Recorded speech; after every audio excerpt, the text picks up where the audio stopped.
Assalamualaikum warahmatullahi wabarakatuh. Selamat pagi, salam sejahtera bagi kita semua dimanapun sahabat SPM berada. Kembali lagi nih bersama gua Fajar Sidik di acara yang paling kece tentunya di Seni Pasar Modal Channel edisi 16 November 2021. Pada edisi ini kita akan membahas mengenai pergerakan IHSG pada perdagangan kemarin tanggal 15 November 2021 serta kira-kira emiten apa sih yang menarik untuk ditradingkan pada hari ini? Yuk, yuk.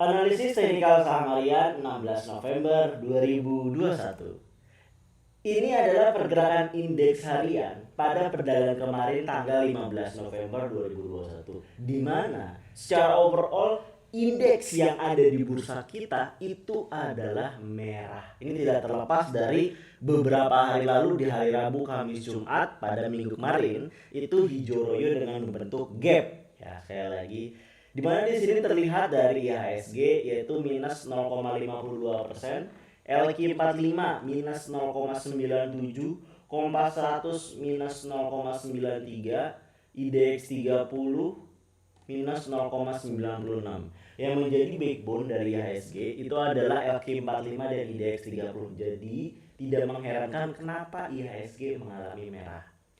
IHSG adalah kepanjangan dari indeks harga saham gabungan. Artinya, di sini adalah rata-rata harga yang perusahaannya terdaftar atau berada di Bursa Efek Indonesia dirata-ratakan atau istilahnya rata-rata kelas. Nah, rata-rata kelas itulah yang disebut sebagai indeks harga saham gabungan. Tetapi di beberapa bursa luar namanya itu bukan sebagai IHSG. IHSG dikenal hanya di kita lah. Tapi kalau di luar itu sebutannya adalah composite gitu. Dan ini adalah top gainers serta top loser pada perdagangan kemarin. Top gainers ada CNTX, TOPS, Clay, Alpine, dan Hits. Sedangkan top loser ada ITMG, Digi, Aksi, MCAS, dan PNGO, Pinago. Dan ini adalah pergerakan IHSG pada perdagangan kemarin tanggal 15 November 2021. Ini bisa kita lihat bahwa membentuk gap pada awal-awal sesi, kemudian langsung ditutup. Tetapi yang menarik di sini adalah lihat pada akhir sesi di hari Jumat tanggal 14, 13, 12 November itu hijau sehingga berhasil membentuk gap. Tetapi setelah itu apakah ada buangan besar? Jawabannya enggak. Tetapi walaupun enggak ada buangan besar, lihat posisinya turun, cenderung datar tapi turun, dia berada di level sini. Nah, berada di level sana, turun, dan tidak ada buangan yang berarti sebenarnya. Bisa dilihat ini di antara volume-volume ini, nih, nggak ada buangan yang berarti. Tetapi mengalami cenderung turun, yaitu adalah 6.613. Ini tidak terlepas dari dia mencoba menembus level resisten di sini, level resisten di sini. Itu selalu gagal gitu. Dimana level resistennya itu di 6.700, 6.800, mantul lagi ke bawah. Jadi di sini bisa dibilang adalah salah satu gebrakan bagus sebelum menjelang window dressing yang akan start di awal Desember nanti. Yang menarik di sini adalah akhir sesi, lihat. Akhir sesinya hijau sama dengan ini, tingginya pun sama bahkan melebihi dan ini di sini ada di sekitar 600 M dan dia ada kelebihan dikit dari 600 M. Artinya potensi untuk membentuk gap pada perdagangan hari ini cukup tinggi. Potensi gap yang terbentuk pada awal sesi inilah yang bisa dimanfaatkan oleh seorang trader harian untuk melakukan yang namanya scalping atau chok peto. Walaupun sepanjang hari nanti gua akan meyakini akan sama dengan kemarin, yaitu adalah pergerakannya cenderung datar tapi koreksi. Itu. Tapi pada awal-awal sesi itu akan membentuk gap. Potensi membentuk gapnya cukup tinggi karena udah 2 hari dari kemarin dan hari ini. Dan ini adalah pom-pom news. Apa itu pom-pom news? Pom-pom news adalah berita yang dikeluarkan setelah bursa mengalami tutup. Ada 4 berita menarik. Berita pertama dari CNBC Indonesia. Batu bara bakal kiamat. Saham produsennya terjungkal. Saham-saham emiten batubara melemah pada awal perdagangan hari ini, Senin 15 November 2021. Pelemahan saham-saham tersebut terjadi di tengah adanya sentimen negatif terbaru bagi sektor batubara terkait hasil konferensi tingkat tinggi KTT Iklim COP26 yang digelar di Glasgow. Dalam hal ini bisa diartikan bahwa ini adalah sentimen negatif untuk emiten batubara itu sendiri.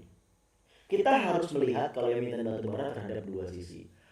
Oke, berdasarkan aturan dan dari kesepakatan global dari KTT ini mengakibatkan yuk kita berubah karena udah terjadi namanya climate change. Itu kita ubah nih, jangan sampai perubahan iklimnya makin ekstrim. Salah satunya jangan menggunakan batubara, meminimalisir batubara. It's okay gitu. Ya. Di situ artinya salah satunya untuk jangka pendek terhadap emiten atau sektor tersebut adalah yang namanya adalah apa yang disebut sentimen negatif atau bisa diakibatkan turun. Jadi hari ini sektor batubara pasti akan turun. Tetapi untuk jangka panjang, apalagi ini menjelang window dressing di bulan Desember, Januari, Februari, itu udah masuk ke dalam fase musim dingin. Di mana kalau masuk pada fase musim dingin di Eropa, artinya untuk sektor-sektor industrinya, untuk pembangkitnya, nggak mungkin kan menggunakan air, nggak mungkin kan menggunakan matahari. Jadi menggunakan apa? Menggunakan energi tak terbarukan. Itulah kenapa sektor mining, khususnya batu bara, akan selalu berjaya pada akhir tahun atau istilahnya pada musim dingin di Eropa. Karena kenapa? Harga batu bara dipengaruhi oleh harga komoditas dunia.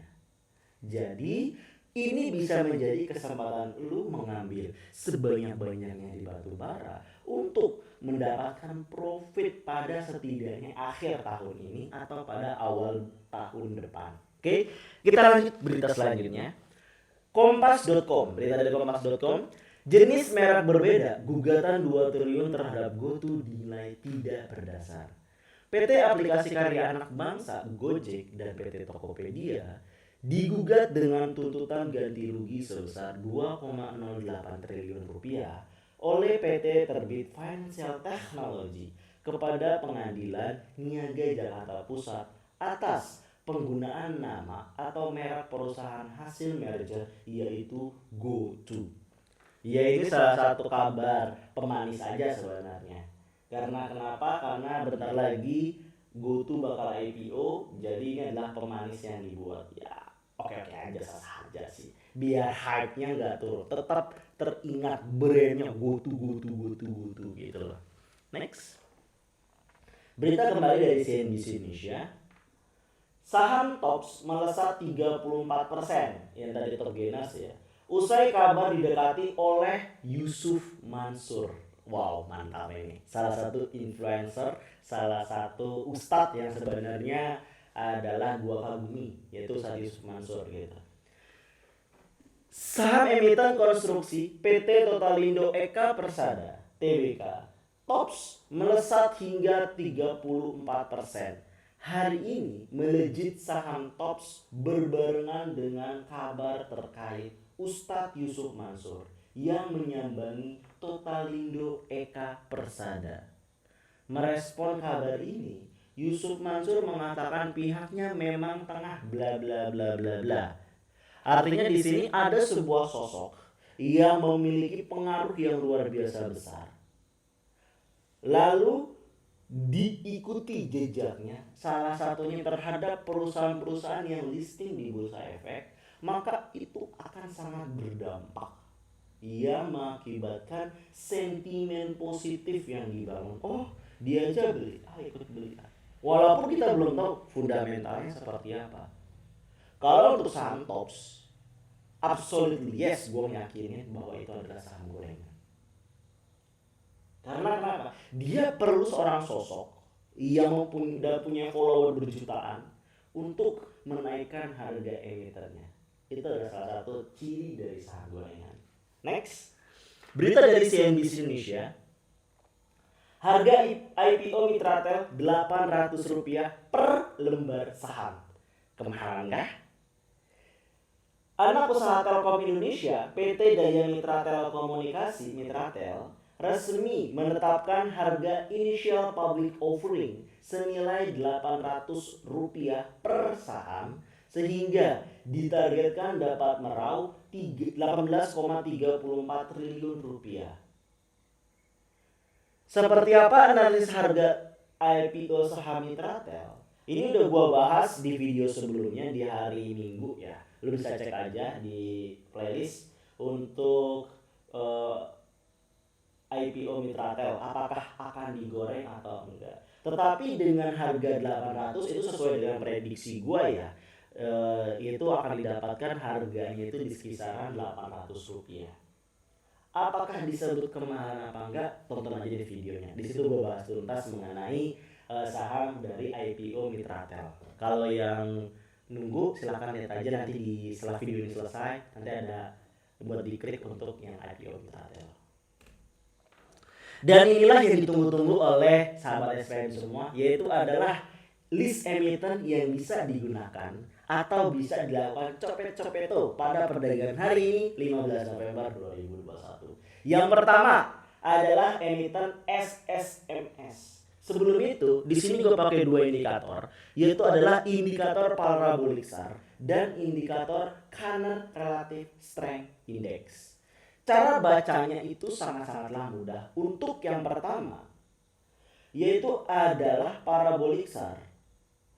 Lihat, ini adalah tanda bintang-bintang biru mengarah ke atas dan gapnya itu jauh kan. Artinya di sini adalah strong uptrend dari emiten SSMS ini gitu. Saat candle berada di atas titik-titik biru ini, maka itu menandakan strong uptrend. Pada awal sesi, potensi untuk naik mengejut pada awal-awal ya sekitar 0900 sampai 0910 itu cukup tinggi gitu. Lalu yang kedua adalah Canner Relative Strength Index. Canner Relative Strength Index terdiri atau gabungan dari 3 indikator sebenarnya. Yang pertama adalah Relative Strength Index, lalu ada Stochastic, lalu ada yang namanya Rate of Change atau ROC. Nah, dari ketiga ini sebenarnya menggambarkan yang namanya bagaimana sih sentimen positif, sentimen yang terjadi di pasar atau di market. Lalu apakah sentimennya positif ataupun negatif? Cara bacanya pun mirip. Ini adalah garis arsir. Garis arsir itu adalah saatnya market ataupun pasar menentukan arahnya. Ini mau ke arah positif atau ke arah negatif.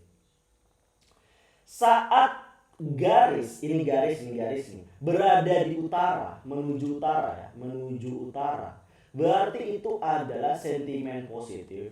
Artinya sentimen positif banyak yang beli.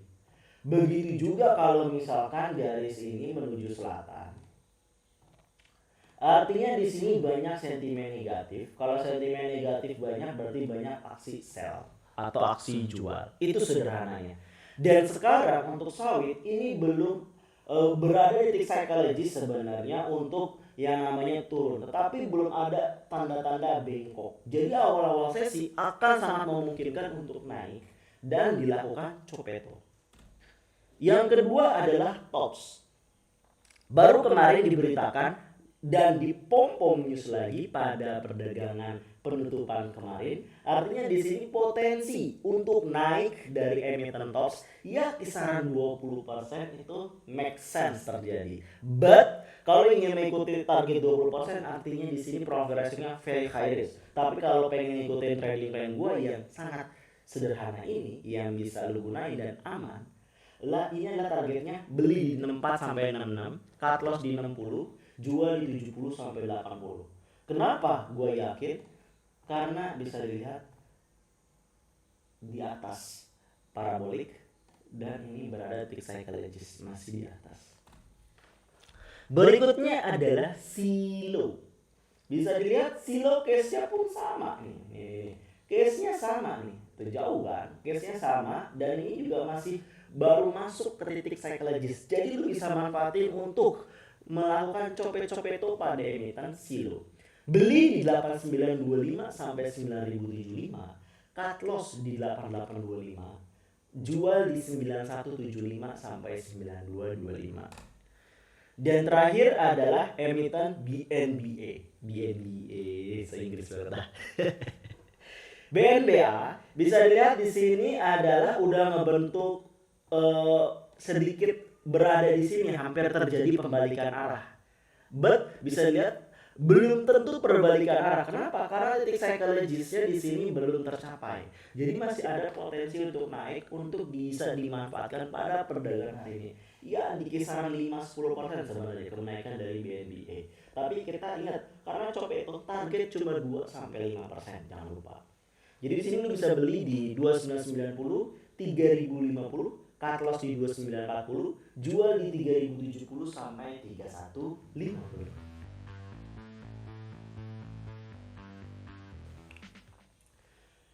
Nah, itu tadi adalah review IHSG serta emiten-emiten apa yang menarik di perdagangan pada perdagangan hari ini. Silakan digunakan dengan baik untuk para copetomologi.